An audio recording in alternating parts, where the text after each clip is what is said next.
उपयोगी तथ्य संकलन में सहायक।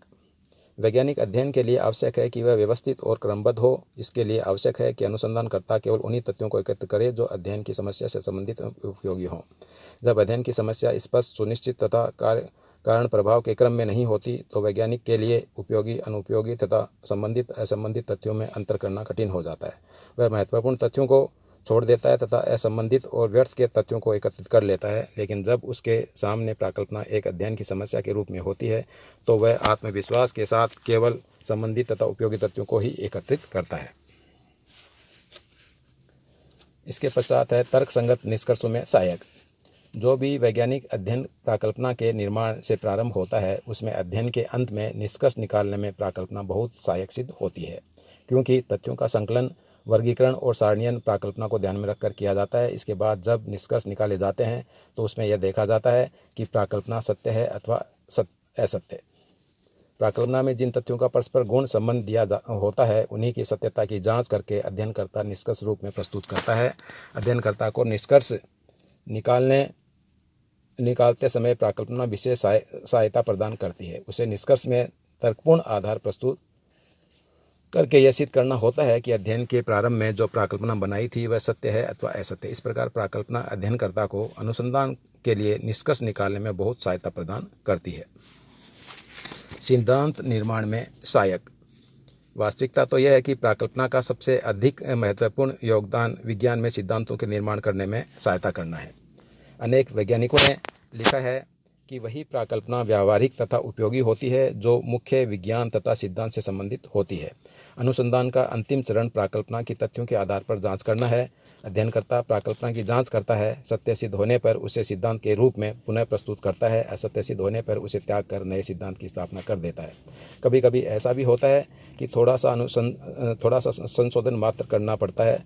जो अध्ययनकर्ता प्राप्त तथ्यों के आधार पर तर्कपूर्ण विश्लेषण करके प्राकल्पना को संशोधित कर सिद्धांत के रूप में प्रस्तुत करता है। कई बार सिद्धांत नई परिस्थितियों में असत्य लगने लगते हैं तो उन्हें अनुसंधानकर्ता प्राकल्पना के रूप में रखकर अनुसंधान करता है तथा पुनः सत्य सिद्ध होने पर सिद्धांत के रूप में प्रस्तुत करता है। इस प्रकार से प्राकल्पना सिद्धांतों के निर्माण में विशेष योगदान देती रहती है। इसके पश्चात है प्राकल्पना की सीमाएं। तो प्राकल्पना की सीमाओं में सबसे पहला है अनुसंधानकर्ता की असावधानियां। प्राकल्पना अपने आप में दोषपूर्ण नहीं है, लेकिन इसके प्रति विश्वास तथा अनुसंधानकर्ता की असावधानियां अनुसंधान में दोष पैदा कर देती हैं। अनुसंधानकर्ता प्राकल्पना के निर्माण के समय स्वयं की भावनाओं, पूर्वाग्रहों तथा इच्छाओं पर नियंत्रण नहीं कर पाता है। इस असावधानी के कारण प्राकल्पना में पक्षपात आ जाता है। अनुसंधानकर्ता प्राकल्पना में तथ्यों का कारण प्रभाव संबंध पक्षपातपूर्ण रूप में प्रस्तुत करता है तथा पूरी अध्ययन की प्रक्रिया में उसे सिद्ध करने का प्रयास करता रहता है। उसका प्राकल्पना में अटूट विश्वास इन अंत में दोषपूर्ण परिणाम निकालता है। अनुसंधानकर्ता तथ्यों को तोड़ मरोड़ कर प्रस्तुत करता है, इससे अध्ययन में दोष आ जाते हैं। दूसरा है प्राकल्पना को अंतिम मार्गदर्शक मानना। अध्ययनकर्ता प्राकल्पना को अंतिम मार्गदर्शक मान बैठता है। उसे प्राकल्पना का अंधानुकरण नहीं करना चाहिए। जैसी प्राकल्पना होती है उसी को ध्यान में रखकर तथ्यों को एकत्र करता है। अध्ययन क्षेत्र में स्वयं के विवेक को बिल्कुल काम में नहीं लेता है। इससे अध्ययन वैज्ञानिक नहीं रह पाता। वह जो जानकारी एकत्र करता है उसका उपयोग पक्षपातपूर्ण रूप से करता है। नेक्स्ट है अध्ययन में पक्षपात। अनुसंधानकर्ता के प्राकल्पना में अटूट विश्वास के कारण अध्ययन में अनेक प्रकार के पक्षपात प्रवेश कर जाते हैं। अनुसंधानकर्ता जब प्राकल्पना का निर्माण करता है उस समय उसकी अपनी रुचियां, संवेग, संस्कृति आदि प्रभाव डालती हैं। वह एक विशेष रुचि के विषय का चुनाव कर लेता है। बस यहीं से अध्ययन में पक्षपात आना प्रारंभ हो जाता है। अनुसंधानकर्ता तथ्यों का संकलन, वर्गीकरण, सारणीयन तथा निष्कर्ष भी उसी प्रारंभिक धारणा के अनुसार निकालने का प्रयास करता है।